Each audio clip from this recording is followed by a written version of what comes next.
Hello friends, आज है हमारा चैप्टर 8 जिसका कि हम पार्ट 2 आज पढ़ने वाले हैं, टाइप्स ऑफ मसल कॉन्ट्रैक्शंस। ठीक है।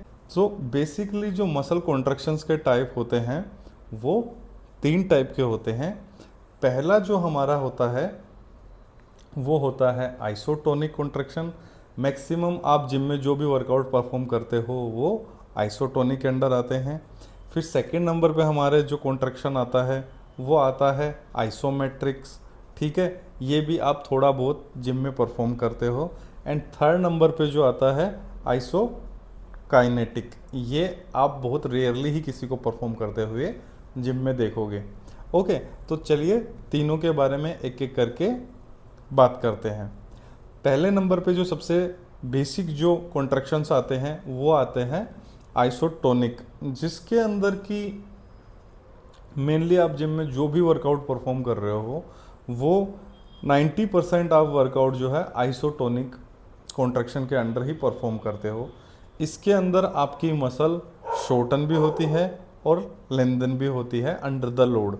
जब आपकी मसल शॉर्टन होती है तो वो कॉन्सेंट्रिक फेज में होती है और उसके ऊपर लोड होता है, अंडर द लोड होती है। स्टिल जब वो लेंथन होती है या इसेंट्रिक फेज में होती है तब भी वो अंडर द लोड होती है।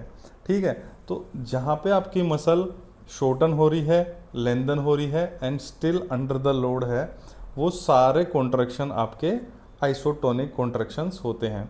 एग्जाम्पल के लिए आप बाइसेप्स कर ले लीजिए, आप ट्राइसेप्स पुश डाउन ले लीजिए, आप लेट पुल डाउन ले लीजिए, आप सीटेड रो ले लीजिए, आप स्क्वाट ले लीजिए, आप बेंच प्रेस ले लीजिए। ठीक है, लेग कर्ल, लेग एक्सटेंशन ले लीजिए। तो मेनली जो मूवमेंट आप परफॉर्म करते हो जिम में वो आइसोटोनिक ही होते हैं। Okay, second type of contraction जो आता है हमारा वो है आइसोमेट्रिक कॉन्ट्रैक्शंस।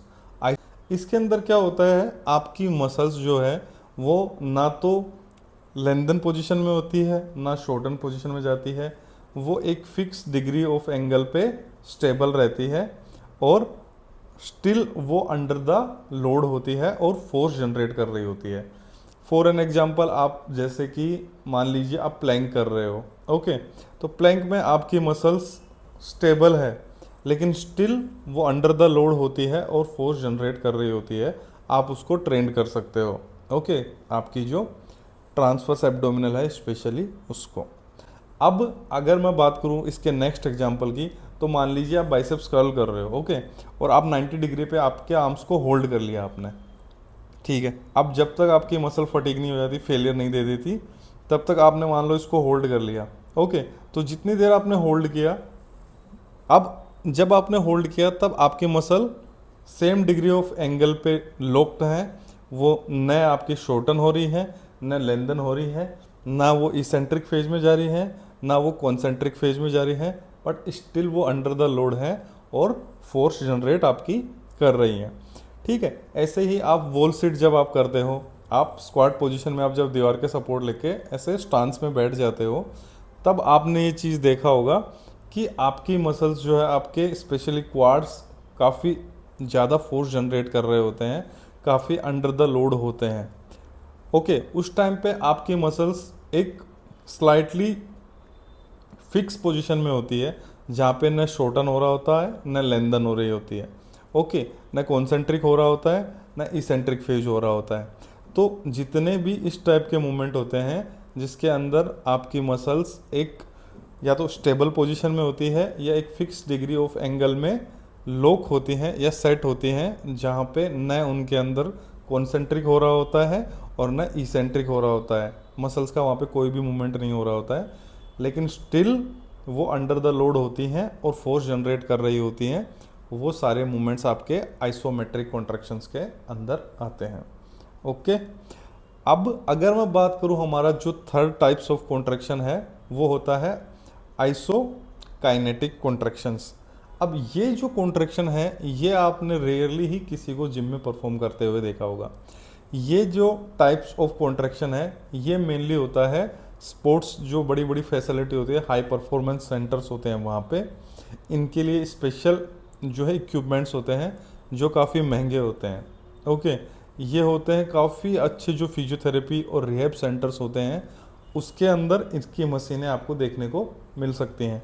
इसमें क्या होता है, मसल इसमें आपकी कॉन्सेंट्रिक भी होती है, इसेंट्रिक भी होती है, लेकिन उसमें अपोजिट डायरेक्शन से आप जो भी मूवमेंट कर रहे हो या आप कॉन्सेंट्रिक कर रहे हो तो आपका जो फोर्स लगाएगी मशीन वो इसेंट्रिक की तरफ लगाएगी, और जब आप इसेंट्रिक करते हो तब कॉन्सेंट्रिक की तरफ फोर्स जो है मशीन लगाएगी। मान लीजिए आप बाइसेप्स कर्ल कर रहे हो, ठीक है, तो जब आप कॉन्सेंट्रिक फेज में लाओगे तो मशीन आपको इसेंट्रिक की तरफ पुश करेगी, नीचे की तरफ खींचेगी उसको। ओके, तो यहाँ पे स्टिल लोड रखेगी, यहाँ पे आप ऑलरेडी लोड में हो लेकिन वो आपके नेगेटिव फेज में हमेशा लोड रखेगी। ओके, सेम जब आप इसेंट्रिक फेज में जाओगे नीचे तो वो आपको कॉन्सेंट्रिक की तरफ बना के रखेगी। ओके, तो इसमें अपोजिटली आपके फोर्स लगा रही होती है, जो टाइप्स ऑफ मशीनें होती हैं वहाँ पे क्योंकि इसके लिए आप एक बार हाई परफॉर्मेंस सेंटर्स या फिर जो बेस्ट फिजियोथेरेपिस्ट होते हैं वहाँ पे आप विजिट कर सकते हो। आप वहाँ पे इस तरीके के मूवमेंट परफॉर्म करते हुए लोगों को देख सकते हो या आप खुद भी फील कर सकते हो। ये स्पेशली जो कॉन्ट्रैक्शंस होते हैं ये आपकी रिहैब में, आपकी हाई परफॉर्मेंस एबिलिटी बढ़ाने में और आपकी रिकवरी में आपकी बहुत ज़्यादा हेल्प करते हैं।